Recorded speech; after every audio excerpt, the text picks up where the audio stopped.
जय श्री कृष्णा। अधिक मास के शुक्ल पक्ष की पद्मनी एकादशी की कथा। यह सुंदर कथा पुलस्त्य जी ने नारद जी से कही थी। एक समय कार्तवीर्य ने रावण को कारागार में बंद कर रखा था।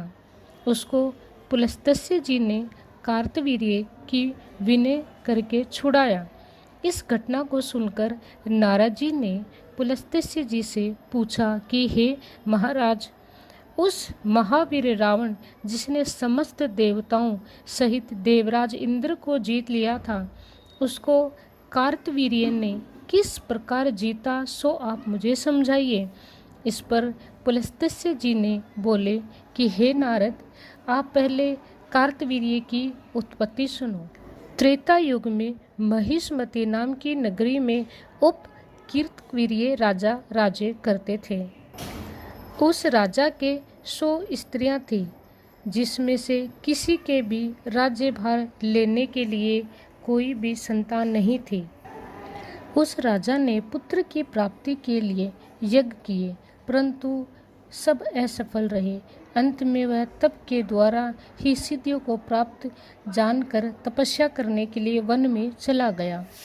उसकी स्त्री हरिश्चंद्र की पुत्री प्रमदा वस्त्र आभूषणों को त्याग कर अपने पति के साथ गंधमादन पर्वत पर चली गई। उस स्थान पर इन दोनों ने 10 सहस्त्र वर्ष तक तपस्या की, परंतु सिद्धि प्राप्त न हो सकी। राजा के शरीर में केवल हड्डियां रह गई। यह देखकर प्रमदा ने विनय सहित माता महासती अनुसुईया से पूछा कि मेरे पतिदेव को तपस्या करते हुए 10 सहस्त्र वर्ष बीत गए हैं, परंतु अभी तक भगवान प्रसन्न नहीं हुए जिससे मुझे पुत्र प्राप्त हो सके। अब आप मुझे कोई व्रत बताइए जिससे मुझे पुत्र की प्राप्ति हो। इस पर अनुसुईया माता ने कहा कि अधिक मास जो 32 महीने बाद आता है, उसमें 2 एकादशी होती हैं, जिसमें शुक्ल पक्ष की एकादशी जिसका नाम पद्मनी एकादशी है और कृष्ण पक्ष की एकादशी जिसका नाम प्रमा है। उसमें जागरण और व्रत करने से भगवान तुम्हें अवश्य ही पुत्र देंगे। इसके पश्चात अनुसुईया माता ने व्रत की विधि बताई।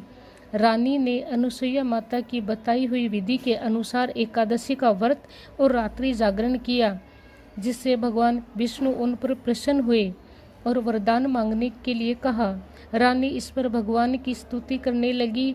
रानी ने कहा कि आप यह वरदान मेरे पति को दीजिए। प्रमदा का यह वचन सुनकर भगवान विष्णु बोले कि हे प्रमदे, मलमास मुझे बहुत प्रिय है। इसमें एकादशी का व्रत तथा रात्रि जागरण तुमने विधि पूर्वक किया है, इसलिए मैं तुम पर बहुत प्रसन्न हूँ। इतना कहकर भगवान विष्णु राजा से बोले कि हे राजेंद्र, तुम अपनी इच्छा के अनुसार वर मांगो, क्योंकि तुम्हारी स्त्री ने मुझे प्रसन्न किया है।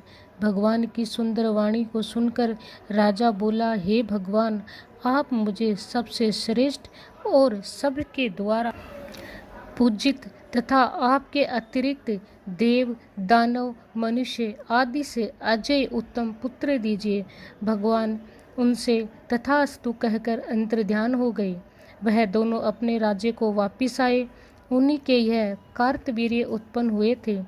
वह भगवान के अतिरिक्त सबसे अजय थे। इसी से उन्होंने रावण को जीत लिया था। यह सब पद्मिनी एकादशी का प्रभाव था।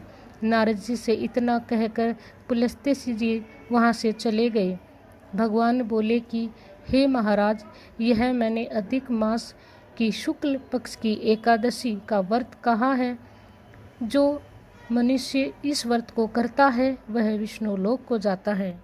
यह थी अधिक मास के शुक्ल पक्ष की पद्मनी एकादशी की कथा, जो आपको मैंने सुनाई। इसके सुनने मात्र से आपके पापों का नाश होता है और आपकी मनोकामनाएं पूर्ण होती है।